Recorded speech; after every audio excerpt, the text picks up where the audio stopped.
What's good, YouTube? The NBA preseason starts in 2 days, and the regular season starts in, I think, 19 days. And it's going to be an incredible season. The league is as talented as it's ever been, and there are 10 contenders that you can make a case for winning it all. But we have to talk about how the standings will look. We're going to start in the West, and I think the worst team in the West is going to be the Jazz. The fact that the Jazz are the worst team in the West shows how stacked the league is, because the Jazz aren't even horrible. They have all-star marketing, guys like Kessler, veterans like Jordan Clarkson, and I have high hopes for their rookie, Isaiah Collier. The Jazz have been questionable this offseason. They refuse to trade Lauri Markkanen when he's not part of their timeline and they're trying to tank. And then they put Walker Kessler in trade rumors and say he's not part of the core, but I think he deserves to be part of the core. It almost feels like the Jazz don't know what they're doing, but their future can still be bright. The second worst team in the West, I think, is the Trail Blazers. The Blazers are interesting because Anthony Simmons, DeAndre Ayton, and Jeremy Grant are going to be games to watch toward the deadline. I think they should trade Grant and Ayton because Grant is not part of their timeline, and Clingan should be the franchise starting center. Scoot Henderson, Shaedon Sharpe, and Donovan Clingan have high ceilings, and this Portland team's future is bright. The West is a lot stronger than the East this year, and it shows because the 13th seed I've got the Spurs, and if they were in the East I would have them as the 10th seed. The Spurs have made moves this offseason. They drafted Stephon Castle, they signed Chris Paul, and they traded for Harrison Barnes. So they're trying to surround Wemby with veterans. Last year people were complaining that the Spurs teammates weren't passing Wemby the ball enough, but now with Chris Paul on the team, Wemby's going to be better. Wembanyama gives the Spurs one of the best futures in the NBA. He's a legend and maybe a future GOAT, but the Spurs need to surround him with the right pieces. The only players on the Spurs team right now that are guaranteed to be part of the core are Wembanyama and Devin Vassell. The 12th seed, I've got the Warriors, who have failed to get a star next to Curry, and this is going to eventually lead to Curry requesting a trade. Not this year, but eventually. They lost Clay, Chris Paul, and Super Dario, and got Buddy Hield, DeAnthony Milton, and Kyle Anderson, so I think they got a little worse. They still have Curry and Draymond, but it's not looking good for the Warriors. The 11th seed Clippers could have either traded Paul George, signed him to a max, but instead they lost him for nothing. And now they have no direction because they're not even good enough to make the playoffs, and they have no future. It's really hard to trade Kawhi and Harden with their contracts and their injury history. They got a new logo, but it's not looking good for the Clippers. The worst play-in team in the West, I've got the Rockets. You might think this is a little too high, but they were competing with the Warriors toward the end of the season for that 10 seed. And the Rockets just got Reed Sheppard. Their young guys like Sengun Green and Jabari Smith are going to continue developing, and I think the Rockets, now with Reed Sheppard, have the best bench in the league.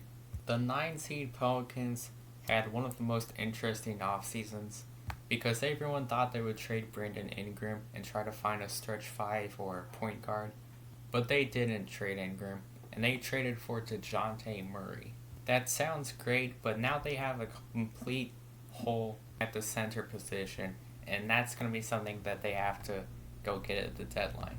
Otherwise, they might not even make the playoffs. The 8th seed Kings traded for DeMar DeRozan this summer, and I think they're going to have a top 5 offense in the league. De'Aaron Fox is going to play well because he's going to want that max extension. The problem with the Kings, their defense does not look good at all. And I don't know if there's still smoke to this, but there were rumors this offseason that they would trade Kevin Huerter and 2 first-round picks for Kyle Kuzma, and that would actually make them elite, but again, I don't know if it's actually going to happen.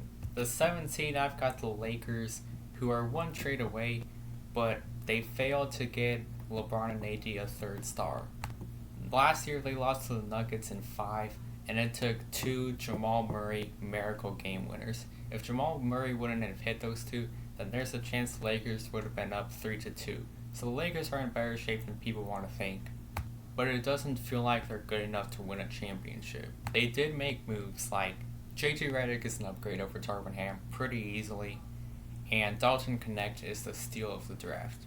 But to be elite, they do need to try trading for a third star at the deadline.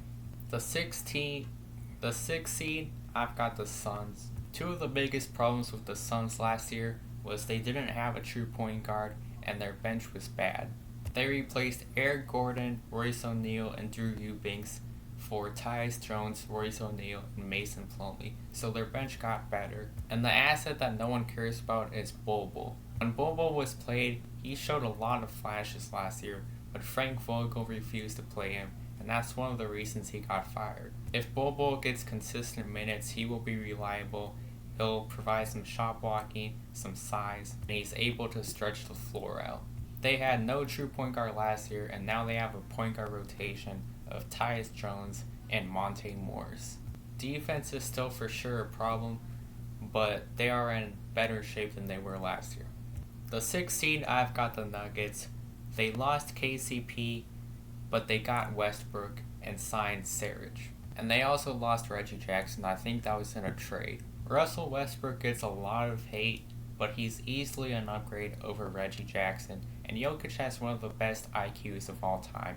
He wouldn't want Westbrook on this team if he thought he was a bum. Losing KCP is tough to overcome, but the biggest problem with the Nuggets last year, and it really showed in the Timberwolves series, was they didn't have a true backup center, and now they have Dario Saric.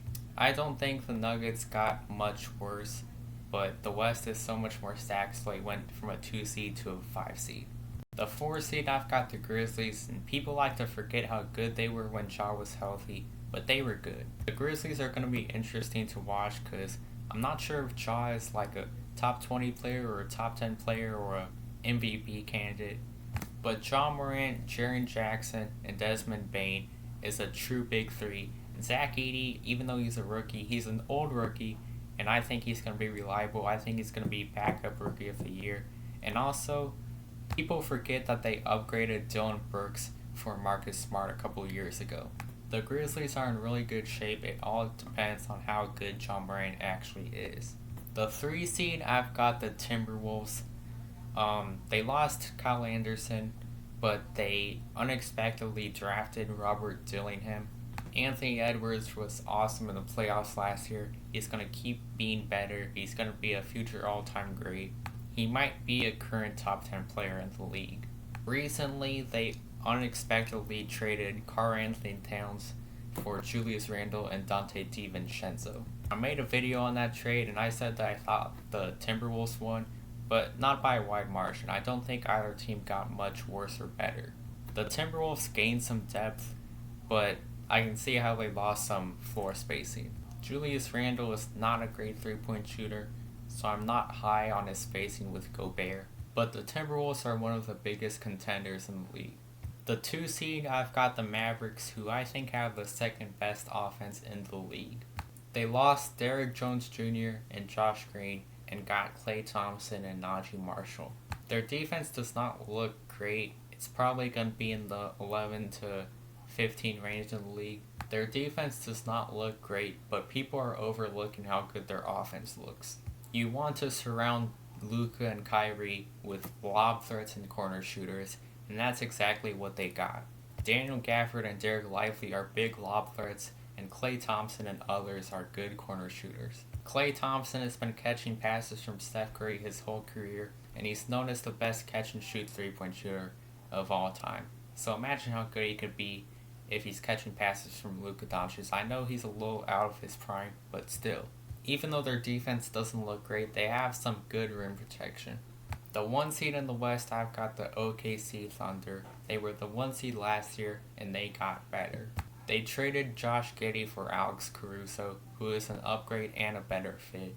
I think they have a top 3 defense in the league.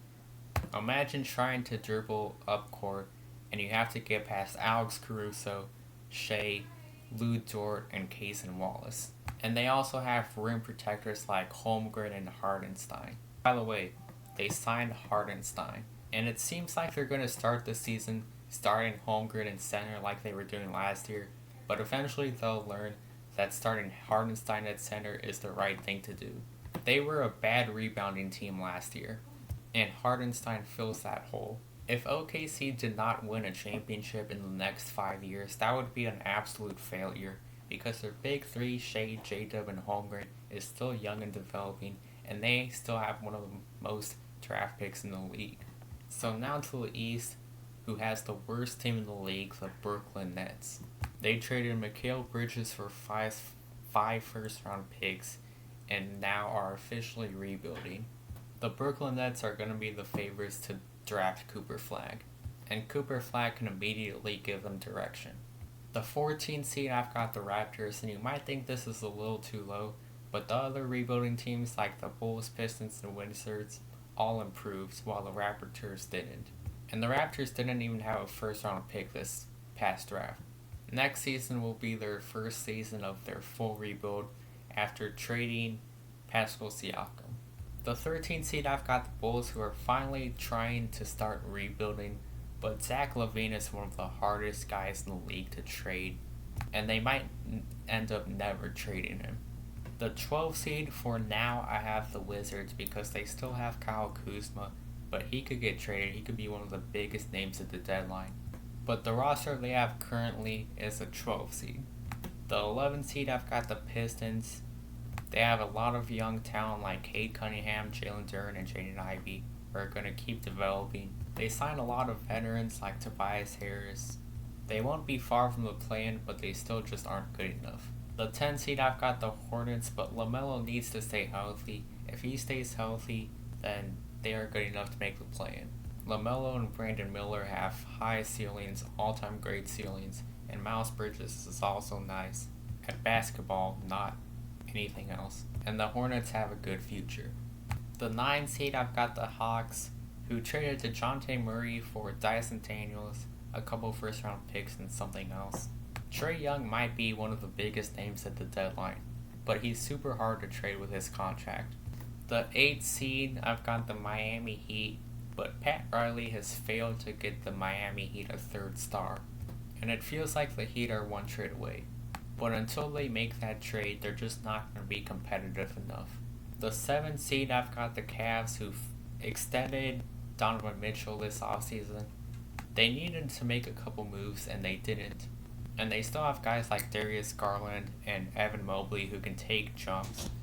But they're probably going to be the same team they were last year, and with everyone else improving, it doesn't look great for the Cavs. The 6th seed, I've got the Magic, who look good. Paulo and Franz are the future of this league. They added KCP, and I think the Magic are going to have a top 5 defense in the league this year.